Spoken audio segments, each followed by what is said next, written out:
14 सितंबर 2021 से 20 नवंबर 2021 तक देवगुरु बृहस्पति पुनः मकर राशि स्थान में चलायमान रहेंगे, जो उनका नीचस्थ राशि स्थान है।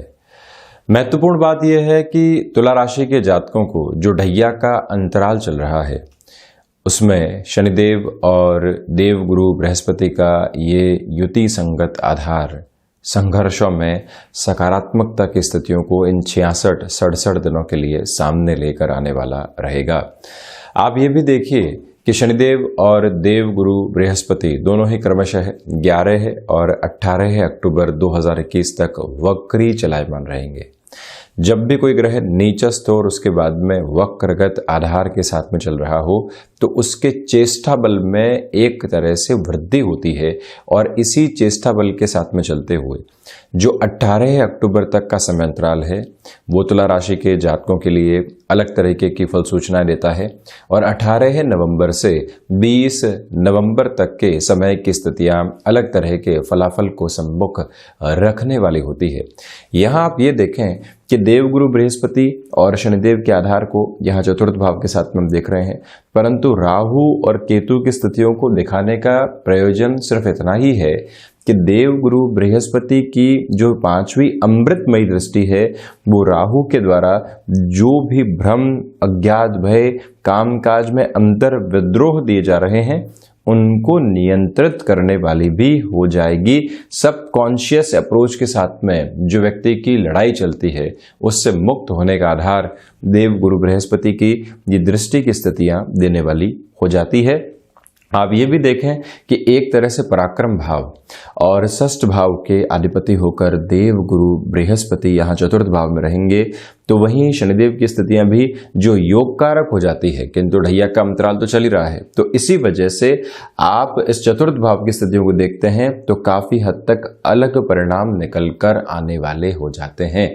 सर्वप्रथम आप ये देखिएगा कि यदि कोई भी भूमि से संबंधित मामला अटका हुआ था, जिसके अंदर अभी तक आपको एक्सपेक्टेड पोजीशन की अप्रोच नहीं मिल पाई है, उसमें 14 सितंबर से 18 अक्टूबर तक पुनः प्रयास किए जा सकते हैं। इस बात पर आप गौर कीजिएगा। पैतृक संपत्ति का कोई भी विवाद चल रहा है, दूसरी किसी भी ऐसी अप्रोच के साथ में आप हैं, अगले व्यक्ति को कन्विंस करने जाते हैं, स्वयं एग्रेसिव हो जाते हैं और मामला बारंबार बिगड़ जाता है। हम कहीं ठहरना चाहते हैं, अगला व्यक्ति उससे निचले स्तर की ओर ठहरना चाहता है, वो क्लैरिटी यहाँ पर आपके सम्मुख रह सकती है। वहीं जो भी कामकाज कंस्ट्रक्शन से संबंधित गतिविधि के साथ में जुड़े हुए हैं, लॉजिस्टिक्स, ट्रांसपोर्टेशन, टिम्बर उद्योग संबंधी कामकाज, हैंडीक्राफ्ट हो गया, वहीं अगर आप एजुकेशन की लाइन के साथ में भी जुड़े हुए हैं, तो इस 14 सितंबर से लेकर जो 18 अक्टूबर तक का टाइम रहेगा, इसको आप स्वयं के लिए बेहतर मानकर चलिएगा। किंतु 18 अक्टूबर से लेकर 20 नवंबर तक के समय में किसी भी निर्णय में पुनः आपसे करबद्ध निवेदन हम करना चाहेंगे, जल्दबाजी दिखाने से पूर्णतया स्वयं को रोक कर रखें। माता के स्वास्थ्य को लेकर चिंताएं यहाँ बढ़ सकती हैं, किंतु चिंताएं समाधान की ओर लेकर जाने वाली होगी। प्रथमतया आप ये देखें कि चतुर्थ भाव मानसिक सुख का भी है, संतोष का भी है। जो ढैया का अंतराल चल रहा होता है, वो व्यक्ति को कई बार कर्म में नैराश्य भी देता है, एक स्पेसिफिक क्लैरिटी नहीं आ पाती, वो भी मानसिक सुख में कमी रखती है। तो यहाँ आप बहुत ज़्यादा मेंटल पीस की एक्सपेक्टेशंस नहीं करें। हाँ, ये ज़रूर है कि जितना आप कर्मशील रहते हैं, अपने आलस्य से जितना लड़कर विजय पाकर आगे बढ़ते हैं, उतना ही शाम के समय कामकाज के बाद में संतुष्टि को अपने जीवन के भीतर देखने वाले भी होते हैं।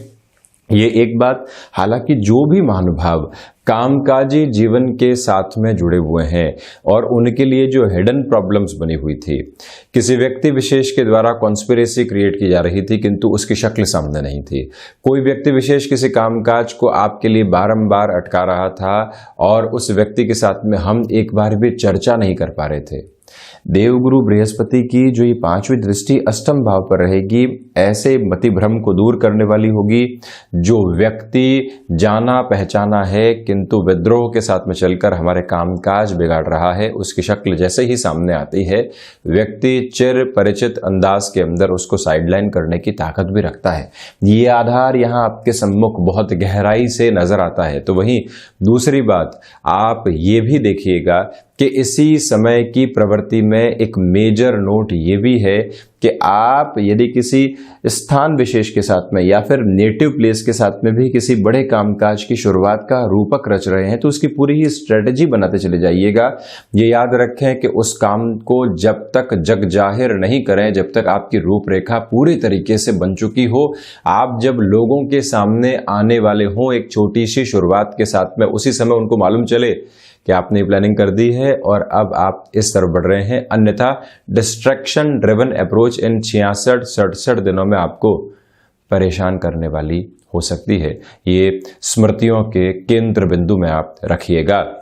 वहीं आप ये भी देखें कि देवगुरु बृहस्पति की जो ये 5वीं दृष्टि अष्टम पर है और जो ये 9वीं दृष्टि द्वादश भाव पर है, जो विदेश संबंधी स्थितियों में कंफर्ट जोन बनना चाहिए या फिर किसी भी चेंज की तरफ आप गए और जिस कंफर्ट जोन की एक्सपेक्टेशन होती है वो आपके लिए बहुत ज्यादा आवश्यक है इनिशियल बेसिस के ऊपर, वो यहाँ साथ रहने वाली अप्रोच को दिखाता है। वजह क्या है कि आप देखें हिडन हाउस जहां से एक तरह से बेसलेस फियर और आकस्मिक परेशानियां निकल कर आती है, अष्टम और द्वादश के कॉम्बिनेशन से ही विदेश संबंधी आधार को देखा जाता है। दशम भाव उत्तरोत्तर बलि केंद्र है जो कि कर्म के सिरों को रचता हुआ चलता है। तो जब देव गुरु बृहस्पति जिनकी दृष्टि में अमृत है, जो स्वयं ज्ञान के अधिपति ग्रह हैं, इन 12 ही भावों में देखते हैं तो सबसे अधिक कारकत्व इनको ही प्राप्त है। तो जब हम लोगों के साथ में सामंजस्य स्थापित कर लें, कामकाज में खुद को पूरे तरीके से झोंक चुके हों, किसी जगह को स्वीकार कर चुके हों, महत्वपूर्ण बात यह होती है परिवर्तन के साथ में किसी भी जगह को स्वीकार करना और कंपैरिजन से मुक्त होना। एक ऑर्गेनाइजेशन से दूसरी ऑर्गेनाइजेशन में आए, एक व्यापार चल रहा था, साथ में दूसरे व्यापार की शुरुआत की, बारंबार कंपैरिजन इस बिहेवियरल अप्रोच के अंदर परेशानियां देने वाले होते हैं। आप इसको यूं भी देखें कि एक संबंध में व्यक्ति था, अगले संबंध की ओर गया और बारंबार कंपैरिजन चल रहे हैं, वहां ये था, वहां इस तरह के कंफर्ट में थे, जिससे जैसे ही व्यक्ति मुक्त होता है उसके सामने पूरे तरीके से एक रूपांतरण का आधार होता है। इसी वजह से कंफर्ट जोन की एक्सपेक्टेड अप्रोच बनी रहने वाली होगी। वहीं ये भी गौर करने लायक बात है कि आप यदि मेटल संबंधी कामकाज के साथ में जुड़ाव रखते हैं, किसी भी बड़े निवेश की ओर जाने की तैयारियों के अंदर है और रिसर्च पूरे तरीके से आपके साथ में है, यहां आप उस कार्य में प्रविष्ट करने की एक तरह से स्थितियों को रचने वाले हो सकते हैं। यहाँ इस बात को गौर में लेकर आने की आवश्यकता है कि आप हायर एजुकेशन के लिए विदेश संबंधी आधार को अपने जीवन के भीतर देख रहे थे। 18 अक्टूबर के पहले किसी भी एग्जाम की तरफ जाना, प्रिपरेशन के बेस को बहुत ज़्यादा अच्छे से लेकर चलना वो बेटर रहेगा। उसके बाद में थोड़ा सा और रुक जाना ही आपके लिए अच्छा है। 20 नवंबर 2021 तक जो देवगुरु बृहस्पति की 7वीं दृष्टि है अपने उच्च राशि स्थान पर, यहां भले ही शनिदेव की दृष्टि बारंबार कर्म में निर्णायक मौकों पर निराशा देती है, यही ढैया के अंतराल की प्रवृत्ति है, किंतु इससे आगे बढ़कर देव गुरु बृहस्पति व्यक्ति को सिचुएशनल अवेयरनेस भी देने वाले होते हैं। हालांकि जो इंस्टेंट बेस की सिचुएशनल अवेयरनेस होती है वो बुद्ध के द्वारा दी जाती है, किंतु आपका अनुभव, आपका ज्ञान का आधार और अगले व्यक्ति को समझने का जो त्वरित प्रयास है उसके साथ में खुद को मोल्ड करने ना, वो ताकत बृहस्पति के साथ में बहुत गहराई से आपको मिलती चली जाती है और वो ही विजय का एक आधार स्तंभ भी रहता है। आप किसी भी परिवर्तन की ओर जाना चाहते हैं, लोग कह रहे हैं कि क्यों आप कॉम्प्रोमाइज की ओर जा रहे हैं, डेजिग्नेशन भी नहीं है, फाइनेंशियल गेन भी नहीं है, किंतु आपको मालूम है कि वहां से जो हमारे लिए रास्ते चलेंगे वो हमको सरमौर बनाकर रख सकते हैं।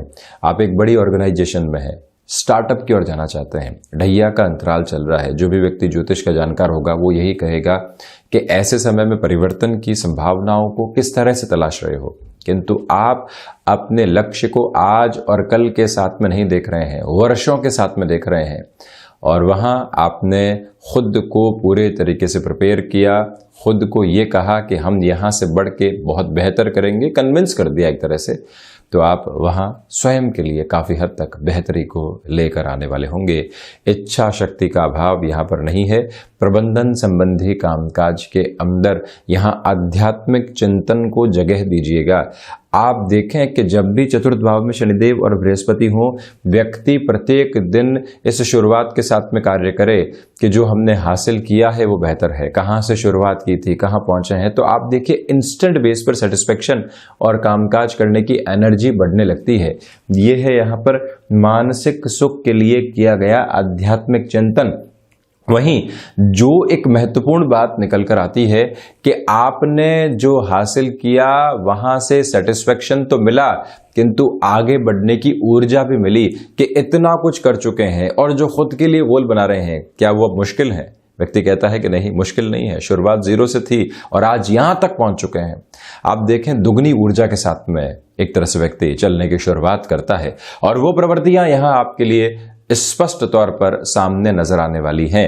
ये भी गौर करने लायक बात है कि आप यदि अपने घर से दूर किसी स्थान विशेष के साथ में कामकाजी जीवन की ओर संलग्न हो चुके हैं, बारंबार खर्चे निकल कर आ रहे थे, 20 नवंबर तक भी खर्चों से परेशान होने की आवश्यकता नहीं, वो उसी तरह से चलते रहेंगे, क्योंकि कहीं न कहीं वो आपके इन्वेस्टमेंट का बेस है, आपकी जगह के आधार को तैयार करने की पूरी तरीके से रूपरेखा है। वहां से विचलित होना बेहतर नहीं, आप अपने प्रयासों को पूर्णतया रंग देते चले जाइएगा।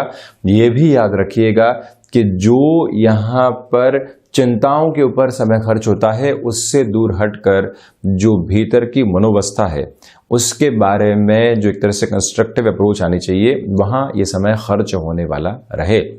हालांकि ये बात जरूर है कि पराक्रमेश होकर देवगुरु बृहस्पति चतुर्थ भाव में रहेंगे, तो यहाँ आपके पराक्रम में थोड़ा सा ठहराव रहेगा। व्यक्तिगत पुरुषार्थ के अंदर ठहराव की स्थितियां कई बार प्रगति को रोकती भी है, तो उससे संभलने की जरूरत रहेगी। ये याद रखें कि जिस कामकाज की शुरुआत हो चुकी है, लगने लगता है कि और कुछ शुरू कर दें, एक में सफलता हासिल हुई नहीं, दूसरे की ओर जाने की शुरुआत कर दी, तो ये गफलत के सिरे निकल कर आते हैं। उससे आप समूल तरीके से बचने का प्रयास कीजिएगा। भाइयों के साथ में संबंधों को यहाँ पर संभालें। जब देवगुरु बृहस्पति की स्थितियां यहाँ पंचम के अंदर थी, रिश्ते संभलने की ओर अग्रसर थे, किंतु यहाँ पर रिएक्शंस आ सकते हैं। आप सेल्फ जस्टिफिकेशन की ओर जाने से बचें। यात्रा संबंधी कामकाज के अंदर भी ये याद रखा जाए कि वो कामकाज के साथ जुड़ी हुई हो तो स्पेसिफिक क्लैरिटी हासिल करके ही आगे बढ़ना चाहिए, अन्यथा अपनी रफ्तार को थोड़ा सा थाम कर रखने का प्रयास आप जरूर करते चले जाइएगा। वहीं रोग भाव के साथ में हम चर्चा करते हैं, तो आप देखिएगा रोगेश होकर देवगुरु बृहस्पति चतुर्थ भाव में शनिदेव के साथ में है। एक ग्रह वायु जनित विकार देता है, एक ग्रह वसा संबंधित और पेट से संबंधित रोग देने वाला होता है। इनके कॉम्बिनेशन के साथ में जो दूसरी स्थितियां हैं उनको ठीक कहा जा सकता है, किंतु स्वास्थ्य में आप यहाँ पर वजन बढ़ने की शिकायत अपने साथ में प्राप्त कर सकते हैं, उससे संभलने का प्रयास पूर्णतया कीजिएगा। वहीं पर जो ऋण संबंधी प्रवृत्तियां लंबे समय से आपको सता रही थी, उससे किस तरह से मुक्त हुआ जा सकता है, वो प्लानिंग भी यहाँ पर आप यदि करते हैं तो लंबे समय के अंतराल में उसके परिणाम संभावित तौर पर बेहतर होंगे। शत्रु यहाँ आपकी सोच पर हावी हो सकते हैं और जिस कामकाज की आप और चल रहे हैं वहां से भी थोड़े से डिस्ट्रैक्शंस आ सकते हैं, उससे भी संभलने की आवश्यकताएं यहाँ रहेंगी। द्वितीय भाव के कारकत्व की चर्चा करें तो स्थितियां ठीक है, धनागमन एक जो बेसिक लेवल के ऊपर रहना चाहिए वो बनता चला जाएगा और रिश्तों को संभालने का प्रयास कीजिएगा। पंचम भाव के साथ में चर्चा की जाए तो संतान पक्ष के साथ में हल्के फुल्के रिएक्शंस रहेंगे जो लाजमी है, किंतु इसके अलावा स्टड्स को रिलेट करते हुए किसी भी कामकाज में आप हैं तो 11 अक्टूबर तक का समय, जब तक शनिदेव वक्र के आधार के साथ में रहेंगे, बेहतर कहा जा सकता है। इसी के साथ में शेयर मार्केट संबंधी कामकाज के अंदर भले ही गणनाओं में स्पष्टता है, तब भी लोगों की सलाह एक बार लेने की आवश्यकताएं रहेंगी। ऐसे कामकाज में जाने से पहले स्वयं के लिए किसी कामकाज की शुरुआत है तो वहां अपनी ऊर्जा को बचाइएगा, विचारों को व्यक्त करने से रोकिएगा, किंतु शेयर मार्केट जैसा कामकाज है जहां निवेश है और उस निवेश की सार्थकता में लोगों से सलाह लेने की जरूरत भी रहेगी। यहाँ जो आध्यात्मिक चिंतन की प्रवृत्तियां हैं वो ठीक ठाक, किंतु भाग्य का सहयोग उस लेवल पर नहीं जैसा आप चाह रहे हैं, ये एक बात। तो वहीं एकादश के कारकत्व की बृहस्पति के साथ में चर्चा करूं, 6-8 का संबंध है, सर्वांगीण लाभ संबंधी प्रवृत्तियों के अंदर थोड़ी सी कमी रह सकती है, इस बात पर भी आप जरूर गौर करते चले जाएं। तो ये था तुला राशि के जातकों के लिए देवगुरु बृहस्पति का होने वाला ये राशि परिवर्तन का आधार जो 66-67 दिनों के लिए चलेगा। हम ऐसी ही चर्चाओं के साथ आपके सम्मुख हाजिर होते रहेंगे। धन्यवाद और कोटिशः आभार।